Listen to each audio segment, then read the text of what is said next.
And I always say I'm bringing Harry back, but literally my back only. You should see my back. No. I have a shirt that says I'm bringing Harry back. Steven Marinaro of New Jersey isn't just your everyday hairdresser. Hey, I'm Steven, the Salon Guy, and I want to welcome you to the 9th Annual Style Awards here at Lincoln Center, kicking off Mercedes-Benz Fashion Week. And it's about effortless style. I think we're really just trying to, something that you can run your fingers through that looks, something super effortless. Sammy, how are you? Nice to see you. You too. Nick, happy Fashion Week, man. How you doing? Man, you know, I'm chilling, trying to make the most. Entrepreneur, now turned media hair guru, Steven has become a spokesperson for the hair industry, known as the Salon Guy. So what exactly made him make the change? When I first got into the hair industry, it was a little tough because I didn't know hair. I didn't grow up doing that. I grew up playing Army, and I grew up doing guy stuff, real macho stuff as a kid.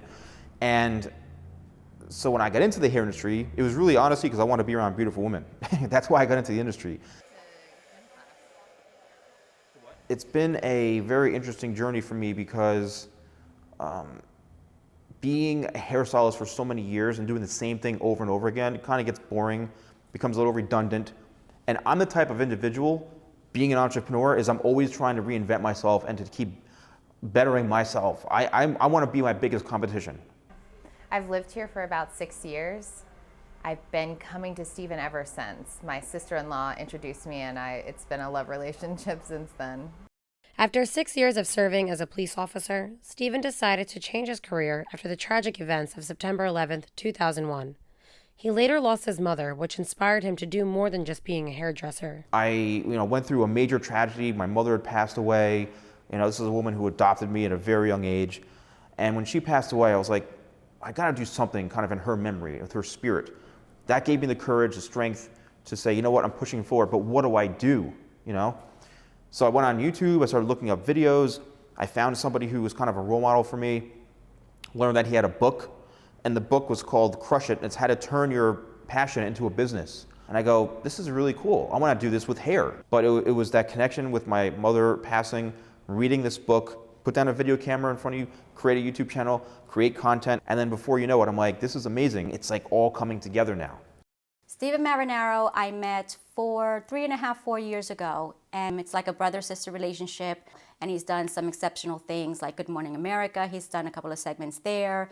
I was actually the only photographer to photograph him doing that, as well as exclusive photography with Juliana Rancic and Bill Rancic when they came here for a breast awareness. So there's been like really monumental things that are very meaningful and very big to him, but also to myself because we happen to be doing it for the first time together. Although Steven has made it a long way, starting in the beauty and media industry wasn't easy. When I first started out in the media industry, it was tough for me because I wasn't used to being in front of a camera, and I would see these people, like Ryan Seacrest and people on the news, and I'd see them at events, and I'm like, I don't look like that guy. I don't have that guy's hair. So it was very challenging in the beginning for me. And when people told me like, hey, you're a good-looking guy, you're a great personality, it's kind of refreshing to see something different, I was like, okay. And then I thought of, it wasn't about me, it's about people watching. The challenges are getting no's. A lot of times when I'm trying to apply to go to these big events, to go on red carpets and to do media, I get as many with yeses, there's a lot of no's too. And that can really hurt your ego.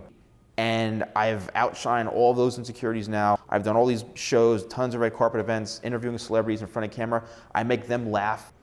I have a great sense of humor sometimes, but I try to really bring them into my world, and that's what it's about for me. You have to reinvent and recreate yourself constantly in this business. You can't stay the same. You can't stay the norm. You have to be above average, and you have to, pound pavement, and you have to, be relevant and have your name and face and brand out there as much as you can. Wow, Steve, this space is so cool. Thank you, thank you. So happy for you. Thank you, oh my thank gosh. you. Are you going to show me around? Yep, come on in. Not only has Steven made an incredible career as the Salon Guy, he's also opened a salon space for enthusiasts to hold beauty, hair, and media seminars. Luckily for him, the space came fully equipped with chairs, sinks, and salon equipment. I don't know, use it for when I need it for, when people need to wash hair or whatever. Yeah, very nice. just gonna use it.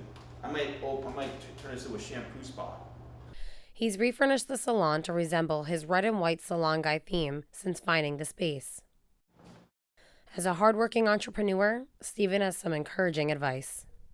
You have to hustle, you have to have passion, you can't wait for people to give things to you, and you have to be very patient.